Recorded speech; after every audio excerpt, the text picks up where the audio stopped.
Hello friends, welcome to my channel. Oven లేకుండా ఇంట్లోనే చాలా ఈజీగా స్పంజీగా ఉండే వెనిలా స్పంజ్ కేక్ని ఈ న్యూ ఇయర్కి క్రిస్మస్కి చాలా ఈజీగా బేసిక్ సాఫ్ట్ వెనిలా స్పంజ్ కేక్ని ఎలా చేయాలో చూద్దాము. అయితే రెసిపీలోకి వెళ్ళే ముందు ఫస్ట్ టైం నా ఛానల్ చూసినట్లయితే సబ్స్క్రైబ్ చేయండి, ప్లీజ్ లైక్ చేయండి. అయితే లేట్ చేయకుండా రెసిపీలోకి వెళ్ళిపోదాము.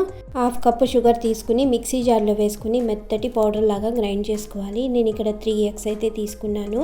వైట్ సపరేట్గా ఎల్లోనైతే ఒక గిన్నెలో వేసుకుని లైట్గా బీట్ చేసుకున్న తర్వాత 1/2 టీ స్పూన్ వెనిలా ఎసెన్స్ వేసుకుని మనం ముందుగా గ్రైండ్ చేసుకుని పెట్టుకున్న షుగర్ పౌడర్ అంతా వేసుకుని గిన్నె మీద జల్లెడ పెట్టుకుని 1 కప్ అయితే నేను ఇక్కడ మైదా వేసుకున్నాను. 1 teaspoon baking powder, 1/2 teaspoon అయితే బేకింగ్ సోడా వేసుకుని మంచిగా జల్లించుకోవాలి.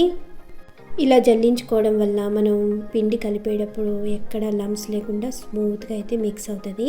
ఇలా జల్లించుకున్న తర్వాత 1/2 కప్ అయితే నేను ఇక్కడ రూమ్ టెంపరేచర్లో ఉండే మిల్క్ వేసుకుని మంచిగా మిక్స్ చేసుకోవాలి. ఇలా మిక్స్ చేసుకున్న తర్వాత 1/2 కప్ అయితే నేను ఇక్కడ ఆయిల్ వేసుకున్నాను. ఈ విధంగా ఆయిల్ వేసుకున్న తర్వాత లమ్స్ లేకుండా స్మూత్గా ఉండేలాగా బ్యాటర్ అయితే ఈ విధంగా మిక్స్ చేసుకుని పక్కన పెట్టేసుకోవాలి. మనం వైట్ అయితే సపరేట్గా గిన్నెలో తీసుకున్నాం కాబట్టి ఆ వైట్ని బీటర్తో మంచిగా బీట్ చేసుకోవాలి. ఫోమ్ లాగా ఫామ్ అయ్యేలాగా మంచిగా బీట్ చేసుకున్న తర్వాత ఎగ్ వైట్ని బీట్ చేసేటప్పుడు స్టార్టింగ్లో స్లోగా బీట్ చేసుకుని కొద్దిగా ఫోమ్ లాగా బీట్ అవ్వడం స్టార్ట్ అయిన తర్వాత మన బీటర్ని కొద్దిగా స్పీడ్ చేసుకుని మంచి ఫోమ్ లాగా ఫామ్ అయ్యేలాగా మంచిగా బీట్ చేసుకోవాలి.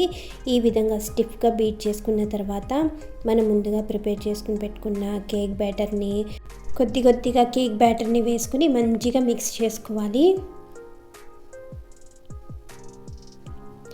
ఈ విధంగా కొద్దిగా కేక్ బ్యాటర్ వేసుకుని మిక్స్ చేసుకోవడం వల్ల మనం ఎగ్ వైట్ని మంచి ఫోమ్లా ఫామ్ అయ్యేలాగా బీట్ చేసుకున్నాం కదా, అది అలాగే ఉండి కేక్ కూడా మంచి ఫ్లఫీగా అయితే బేక్ అవుతుంది. ఈ విధంగా కొద్దిగా కేక్ బ్యాటర్ని వేసుకుని ఎక్కడ లమ్స్ లేకుండా మంచి స్మూత్గా మిక్స్ అయ్యేలాగా మంచిగా మిక్స్ చేసుకోవాలి. ఈ విధంగా మంచిగా మిక్స్ చేసుకున్న తర్వాత లాస్ట్లో ఇంకొద్దిగా కేక్ బ్యాటర్ అయితే మిగిలింది, అది కూడా లాస్ట్లో వేసేసుకుని కటింగ్ మోడ్ మెథడ్లో మంచి ఫ్లఫీగా మిక్స్ అయ్యేలాగా మంచిగా మిక్స్ చేసేసుకుని పక్కన పెట్టుకున్న తర్వాత నేను కేక్ టిన్కి అయితే ఆయిల్ అప్లై చేసుకుని ఈ విధంగా బటర్ పేపర్ని మంచిగా ర్యాప్ చేసుకున్నాను. ఇలా వేసుకున్న తర్వాత మనం ప్రిపేర్ చేసుకున్న కేక్ బ్యాటర్ అంతా టిన్లో వేసుకుని కేక్ బ్యాటర్లో ఎలాంటి ఎయిర్ బబుల్స్ లేకుండా టిన్ని మంచిగా 2-3 సార్లు ట్యాప్ చేసుకుని స్టవ్ మీద వెడల్పాటి గిన్నె పెట్టుకుని ఒక 10 minutes అయితే మంచిగా ప్రీ హీట్ అవనివ్వాలి. ఈ విధంగా మంచిగా హీట్ అయిన తర్వాత కేక్ టిన్ని మన గిన్నెలో పెట్టుకుని మూత పెట్టి స్టవ్లో హీట్లో పెట్టుకుని ఒక 30 to 35 minutes అయితే మంచిగా బేక్ అవనివ్వాలి. అదే ఓవెన్లో బేక్ చేసేటట్టయితే 180 degreesలో 35 minutes బేక్ చేసుకుంటే సరిపోతుంది. ఈ విధంగా కేక్ అంతా బేక్ అయిన తర్వాత టూత్ పిక్ పెట్టి చూస్తే క్లీన్గా వచ్చినట్లయితే మన కేక్ అయితే ఆల్మోస్ట్ బేక్ అయిపోయినట్టే. ఈ విధంగా కేక్ అంతా కంప్లీట్గా చల్లారిపోయిన తర్వాత మనం బటర్ పేపర్ అయితే పెట్టుకున్నాం కదా, అది కూడా నీట్గా తీసేసుకుని మన టిన్ కూడా ఎక్కడ అడుగంటుకోకుండా ఎంత క్లీన్గా బేక్ అయిందో ఈ విధంగా బటర్ పేపర్ అంతా నీట్గా తీసేసుకుని ఎంతో టేస్టీగా ఉండే స్పంజీగా దూదిలాగా మెత్తగా ఉండే మన కేక్ అయితే మంచిగా బేక్ అయిందండి. అస్సలు ఎక్కడ కలర్ చేంజ్ అవ్వకుండా ఓవెన్లో బేక్ చేసినట్టుగానే వచ్చింది. ఎంత స్పంజీగా ఉందో చూసారా. ఈ క్రిస్మస్కి న్యూ ఇయర్కి మీరు ఇంట్లో ఒకసారి కంపల్సరీగా ట్రై చేయండి.